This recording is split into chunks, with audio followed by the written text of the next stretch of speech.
justamente com essa pergunta ao pré-candidato pelo Missão, ao fundador do Movimento Brasil Livre e ao guitarrista Renan Santos. Renan, essas mensagens aqui empolgam você nessa campanha. Boa noite, Renan. Satisfação conversar com você. A satisfação ainda maior quando você lembrou que eu sou guitarrista também, né? Tô vendo aqui. Você já ganhou meu coração, pô. Obrigado pelo espaço. Sim, as mensagens me animam porque é um projeto geracional otimista, né? Boa parte dos projetos políticos no Brasil são projetos que foram passado pra brigas, né? Ah, eu odeio isso, odeio aquilo, vou lançar uma candidatura pra presidente pra me vingar disso, daquilo. Quando a gente tá olhando, cara, o futuro é glorioso, a gente pode aplicar uma série de políticas que alterem a dinâmica não só de poder no Brasil, mas a dinâmica de decadência econômica que o Brasil passa. Então, ter um projeto otimista traz as pessoas justamente com uma energia muito positiva, que é o que a gente tá trabalhando pra construir. Dá muito trabalho, cansa muito, eu confesso que eu estou bem derrubado hoje. Voltei do Maranhão, assim, uma turnê exaustiva, voltei doente do Maranhão, mas falo, não dá pra desistir não dá pra cansar, tem que trabalhar. E eu acompanhei muito do que você está fazendo aí em turnê, em visitas. Você está levando aí o nome do partido, Missão, que eu tive a oportunidade de conhecer antes de ser fundado por intermédio de Kim Kataguiri, quando ele veio aqui em Salvador na visita mais recente, ele já estava falando, Pablo, vai ter um partido aí e vamos ter candidato a presidente. Isso foi no ano passado, se eu não me engano, no mês de outubro, ou mês de junho, agosto, e ele estava falando a respeito disso. Me surpreende bastante, positivamente, você é um jovem, o partido é recém-criado, a sua pontuação nas pesquisas eleitorais. Às vezes, a depender da pesquisa, acima, inclusive, de políticos consagrados que já estão com cargos eletivos, tem uma grande visibilidade de mídia, por exemplo. O que é que você atribui a isso, Renan Santos? Eu levo muito a sério a pesquisa Atlas. O Atlas é o instituto que mais acertou as últimas eleições do mundo. Eles acertaram agora, assim, eles gabaritaram a eleição na Hungria, eles acertaram o Chile, eles acertaram a Argentina, eles acertaram os Estados Unidos. Nas eleições brasileiras de 22, eles foram um dos melhores. Então, eu confio na metodologia deles. Acho que eles antecipam tendências na metodologia deles, eles são muito felizes nisso. Na Atlas, inclusive quem contrata a track da Atlas vai se surpreender com os nossos números, mas na última Atlas eu ultrapassei os governadores, né? E o que eu atribuo nisso? Eu acho que assim, o que a gente propõe, como eu disse, não é um projeto vingativo e tampouco não é um projeto preso a casinha, a currais, né? Qual curral? Se você fosse comportar como um cara de direita, você tem que falar certas coisas, se comportar de certa maneira. E não necessariamente você vai estar falando a verdade. Mesma coisa se você for de esquerda. Eu não acredito que, por exemplo, você vai adotar um modelo norte-americano do princípio da subsidiariedade, que é dar todo o poder possível, por exemplo, para as prefeituras, que vai funcionar no Brasil. Você vai no Maranhão e você fala, cara, não vou dar poder pro prefeito daqui. Aí eu vou olhar pra China. E tem um modelo diferente. E eu, como um cara de direita, vou olhar pra uma coisa que foi aplicada na China e falar, eu quero trazer pra cá. Indicadores de desempenho, premiar o administrador público pelo desempenho que ele tem. Então, ao pensar com uma cabeça mais aberta, a gente acaba criando soluções para problemas que não deveriam ser ideologizados, sabe? Esgoto não deveria ser objeto de discussões ideológicas, prefeituras mal feitas, asfaltamento de rua, não deveria. Mas no Brasil, infelizmente, é. Então, ao fazer isso dessa maneira, a gente começa a cativar o coração de uma galera que quer soluções. Essa molecada mais nova, que nos acompanha, que nas pesquisas me colocam, né, entre públicos de 16 a 24 anos em primeiro lugar, ela quer, assim, ela não quer ficar discutindo o sexo dos anjos, ela quer resolver o problema da segurança. É pra prender bandido? É pra acabar com essa coisa? Vamos prender logo bandido? Olha, o que faz pra resolver o problema do centrão? É isso aqui, então vamos. Então, ao ser prático e não ficar preso em questúnculas ideológicas, eu acho que a gente cresce, e eu acho que isso vem funcionando. Candidato à presidência da República pelo partido Missão, é nosso convidado aqui no Linha de Frente especial, nessa noite de quinta-feira. Renan, o que é que você visitando nossa região, visitou o Maranhão, deve vir fazer a visita na Bahia? Eu quero saber suas propostas para infraestrutura, para questões que afligem o Nordeste. Por exemplo, temos questões graves de saneamento básico que precisam ser resolvidas, as questões de segurança, obviamente, a gente está enfrentando nas últimas 24 horas aqui em Salvador e na região metropolitana, 2 policiais foram assassinados, um policial civil, um policial militar, e agora há pouco um policial foi baleado aqui na nossa ilha vizinha, a ilha de Itaparica. Qual a sua proposta? O que é que você enxerga para o Nordeste, para a Bahia em específico, sobre infraestrutura e sobre segurança pública, Renan Santos? Olha só, você pediu pra eu fazer então uma palestra de 1 hora, porque é tanto problema, que eu tenho que atacar todas as áreas. Porque a gente começa da infraestrutura. Se eu rodar praticamente todos os estados do Nordeste, as estradas são deploráveis. O Maranhão, naturalmente, é o pior dos casos, já havia me falado. Olha, Maranhão, você nunca verá estradas tão ruins como o Maranhão. Que é o que eu digo, no Maranhão, os buracos têm até uma estrada. Se você olhar no buraco, você vai ver que tem uma passagem ali, porque é assustador. Agora, os problemas não ficam aí, né? O problema educacional, as taxas de analfabetismo no Nordeste são muito maiores. Há um problema de atividade econômica em que as pessoas não apenas não têm uma renda per capita alta, né? As rendas familiares ali, se eu não me engano, na Bahia, a coisa está na casa de 1,5 mil reais. É tudo muito baixo. E há uma alta dependência na hora de você formar sua renda familiar de auxílios estatais. Portanto, abaixa a atividade econômica. Se abaixa a atividade econômica, abaixa a produtividade. Se abaixa a produtividade, não vai gerar riqueza. Então você fica preso num ciclo. E o que mais, né, quando a gente fala assim, o que tem a ver com todos os problemas que vão da estrada até as pessoas não terem atividade econômica, a você não conseguir uma política boa de segurança pública ou resolver o analfabetismo? Você tem a pior classe política do Brasil, que é no Nordeste. Eu falo com tranquilidade, não há classe política no Brasil tão deletéria quanto no Nordeste. O maior e menor grau depende da região. Ceará, por exemplo, ele é um ponto fora da curva, apresentou algumas políticas industriais interessantes, políticas na área de educação que funcionam e foram imitadas pelo resto do Brasil, mas no geral, você tem uma classe política clientelista, coronelista, muito da velha, mesmo os caras jovens são velhos, como é o caso do João Campos, que mantém as pessoas e o ciclo político num clima meio anos 20, anos 30 do século passado, não nesse século aqui. Isso é horrível. Isso faz com que o Nordeste, e essa é uma coisa que precisa ser dita para as pessoas que estão nos ouvindo aí na rádio, o Nordeste fique para trás do Brasil em quase todos os indicadores. E mesmo hoje, estamos em 2026, tirando um caso específico de João Pessoa, da Paraíba, que tem pessoas migrando para Paraíba, as pessoas continuam saindo do Nordeste para procurar emprego em outros lugares do Brasil. Até quando a gente vai aceitar isso? Esse é um fluxo que está rolando desde os anos 30 do século XX. São quase 100 anos de nordestinos migrando do Nordeste para o Sul, Sudeste e agora o Centro-Oeste. Não é digno para essas pessoas isso. Então a gente precisa dar um basta. E esse basta vai começar mexendo nos sistemas de incentivo da classe política, ou seja, o que faz uma pessoa entrar na política e como a gente mede o desempenho dela, não pode ser só o voto, é uma dica. O político tem que ser avaliado por entregas de segurança, infraestrutura, educação. E se o político não entrega isso, especialmente os prefeitos, ele fica inelegível, porque tem um outro problema, que aí eu vou jogar aqui também para você, que é um problema grande, que é o problema da compra de voto. O Nordeste, compra de voto acontece no Brasil inteiro, mas ela é a regra no Nordeste. Compra de voto tem até na cidade dos meus pais vindo, que tem um IDH altíssimo, uma cidade rica no interior de São Paulo. Mas, no Nordeste, ele acontece numa intensidade tão grande. E aí, aquela política de botar os parentes de todo mundo na prefeitura, pra você fazer todo mundo trabalhar pra você no período eleitoral, o dinheiro desviado da emenda que compra o voto da pessoa, que isso elimina qualquer possibilidade de democracia ou elimina a possibilidade das pessoas votarem de maneira, vamos dizer, independente, com a consciência delas. E aí esses políticos, essas famílias velhas vão mandando nas cidades, as cidades ficam pobres pra sempre. E isso é ruim pra todo mundo. Ruim pro povo do Nordeste que sofre, e ruim pro povo do Sul, Sudeste e Centro-Oeste, acaba pagando a conta desses políticos, através do Pacto Federativo. E esse ciclo precisa mudar. Eu quero mudar esse ciclo. Santos, pré-candidato à presidência da República pelo Partido Missão, e ele mencionou que confia muito no Instituto Atlas e Intel. As pesquisas mais recentes do Instituto Atlas e Intel colocam o Renan Santos, na minha avaliação, numa surpreendente posição de terceiro lugar, à frente de político. Por que surpreendente? Porque políticos tradicionais, com vários mandatos, com reconhecimento nacional, ficaram atrás de Renan Santos na maior parte dos cenários da pesquisa Atlas e Intel. Agora, Renan, vamos falar dos acontecimentos que estão em Brasília e que reverberam pelo país e pelo mundo. Hoje foi preso o presidente do BRB, o presidente de um banco importantíssimo, como o Banco Regional de Brasília, por suspeita, segundo a denúncia da Polícia Federal, a investigação da Polícia Federal, suspeita de ser beneficiado numa possível compra de papéis pelo Banco Master e a tentativa de comprar o banco. Você está acompanhando, eu vejo muitos de suas lives, seus depoimentos, tudo que está acontecendo aí com o Daniel Vorcaro. Na sua avaliação, Daniel Vorcaro vai fazer uma delação completa? Quem é que tem que ter medo de uma delação de Daniel Vorcaro, Renan Santos? Em condições normais de temperatura e pressão, todo mundo tem que ter medo do Daniel Vorcaro. O Daniel Vorcaro sabe podres de todo mundo, tirando as pessoas honestas no Brasil. Eu tenho certeza que você, Pablo, não tem medo que você está envolvido nisso, eu não tenho medo que eu estou envolvido nisso, mas muita gente, aí na Bahia um monte, né, pra falar da classe política daí, até porque o escândalo do Master em grande medida também começa na Bahia, mas STF, membros do mercado financeiro, grandes empresas do mercado financeiro aqui na Faria Lima, em São Paulo, membros dos grandes partidos brasileiros, governo Lula, bolsonarismo. Basta ver, assim, esse presidente do Banco Regional de Brasília, ele tinha relações super próximas com o senhor Flávio Bolsonaro. Né? Foi durante ali a presidência dele que aquele empréstimo esquisitíssimo foi obtido por Flávio para comprar aquela mansão esquisitíssima também, né? Que ele não teria condições normais de pagar. Então, quando a gente olha todas essas coisas, quando essas coisas se avolumam, se o Vorcaro delatar normalmente, se a Polícia Federal fizer o trabalho de coletar as informações e se essa delação for homologada, cai o Brasil. Cai o Brasil. Agora, há um trabalho, você está acompanhando, de calar o Vorcaro. A PGR está, né, as notícias dão conta que a PGR está atrasando esse processo, o STF duvido que queira homologar a delação dele. Então, né, vamos ver o que vem aí. Assim, o que a gente está assistindo é uma coisa muito triste da nossa democracia. A gente viu agora a perseguição ao Alessandro Vieira que está acontecendo, as declarações recentes do Gilmar Mendes. A gente falar que o judiciário está se comportando de maneira natural é um absurdo. Né? Então, é um momento muito grave.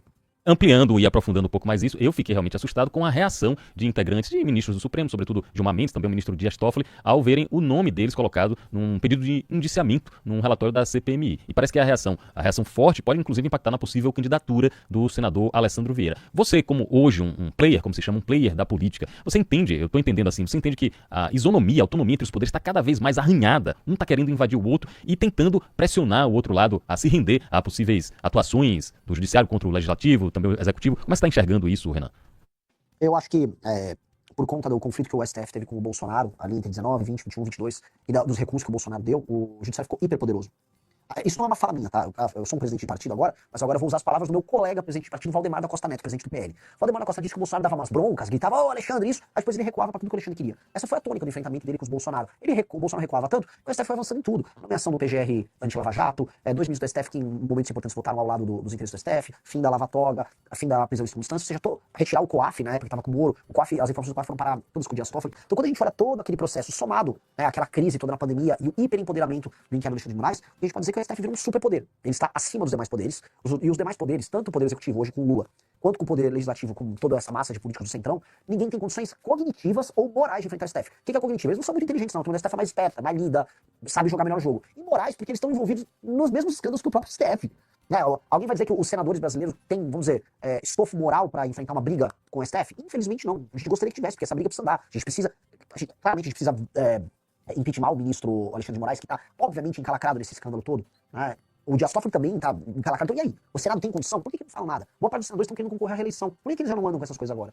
Então, eu acho um momento muito ruim, um momento de muita fragilidade, e eu não sei, de maneira clara, se as pesquisas continuarem como elas estão, né, com o Lula e o Flávio primeiro, não apenas eu não acho que haverá mudança, eu tenho certeza que as coisas continuam como estão, e o Brasil vai se rumando para se tornar um regime estranho, né? Um regime semidemocrático com uma oligarquia muito corrupta administrando a gente. Se confirmando essas pesquisas e Renan Santos não chegar ao segundo turno, for Lula e Flávio Bolsonaro ou qualquer outros concorrentes, Renan e o Partido Missão vão anunciar apoio a algum dos dois? Flávio Bolsonaro é um candidato passível de receber o apoio de Missão ou vocês iriam se isentar de participar do segundo turno? Não, eu não imagino nenhum cenário que eu não estou no segundo turno. Eu não vou nem trabalhar com essa hipótese. Até porque, imagina, o pessoal que está nos assistindo, imagina que soldado ruim eu seria. Não, olha só, já estou pensando no segundo turno. Tem isso, não. Deixa essa atividade apicaiado. Eu vou trabalhar apenas para ir pro segundo turno e lá eu vou derrotar seja Lula, seja Flávio. Até porque aí no Nordeste, quando eu rodo, eu arranco voto no Lula.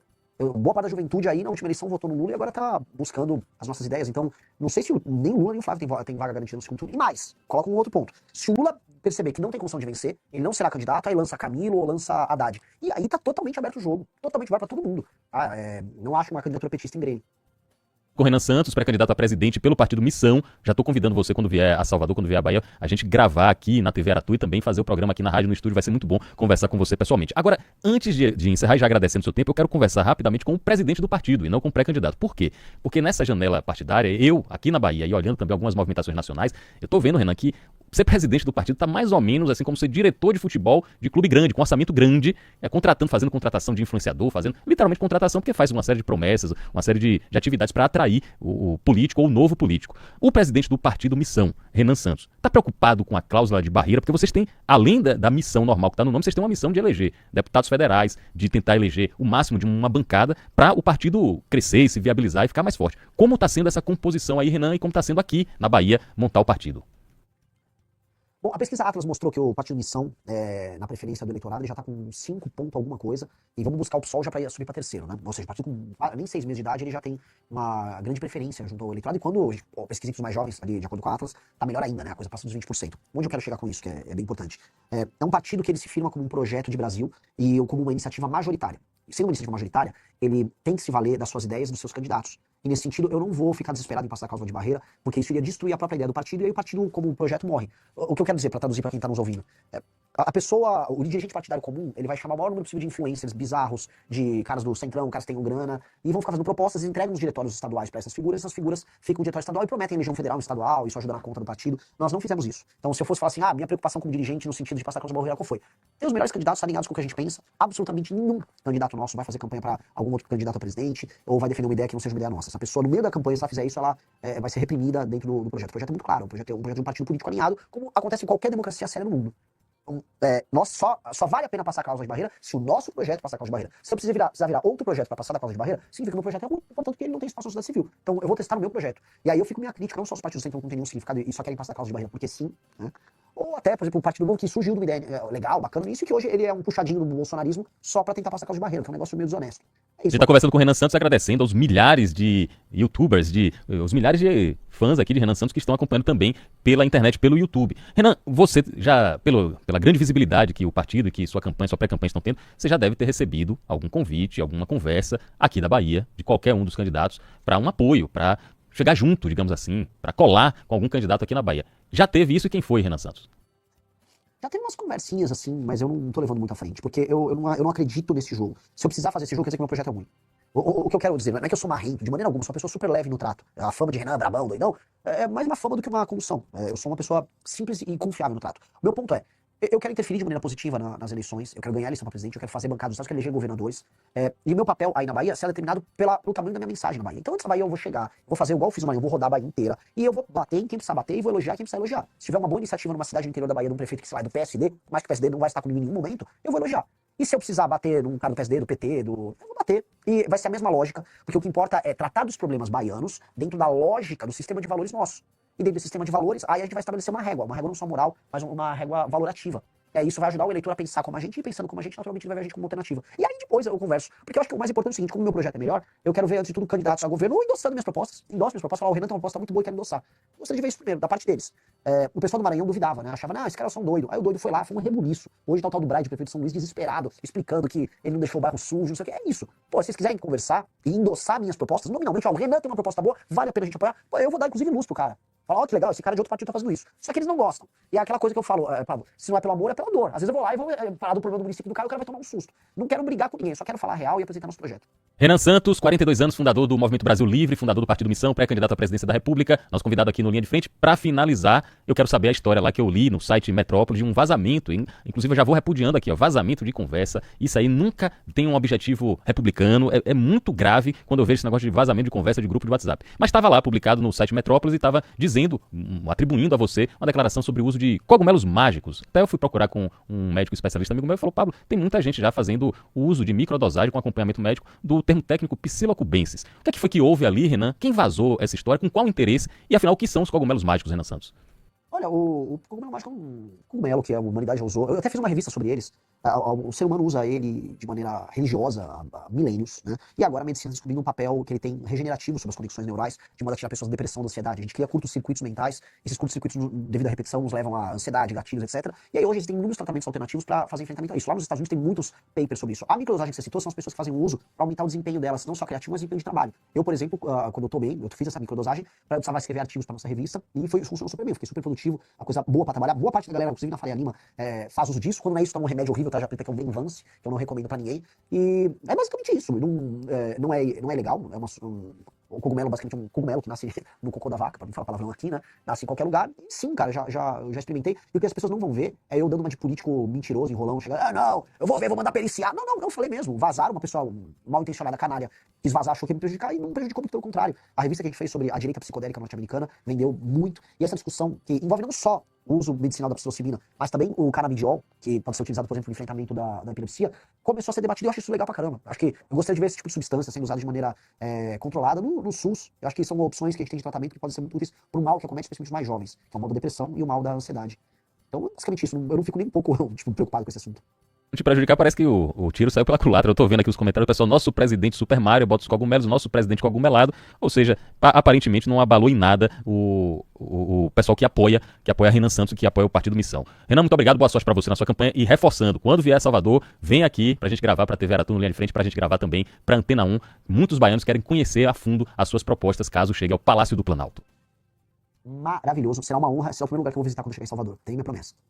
Eu conversei agora com Renan Santos, pré-candidato à presidência da República pelo Partido Missão, e como ele mesmo gosta de mencionar, empresário, ativista, fundador do MBL e guitarrista também. Quem sabe quando ele estiver aqui vai dar uma palhinha pra gente de algum solo de Slash que esteve ontem aqui na capital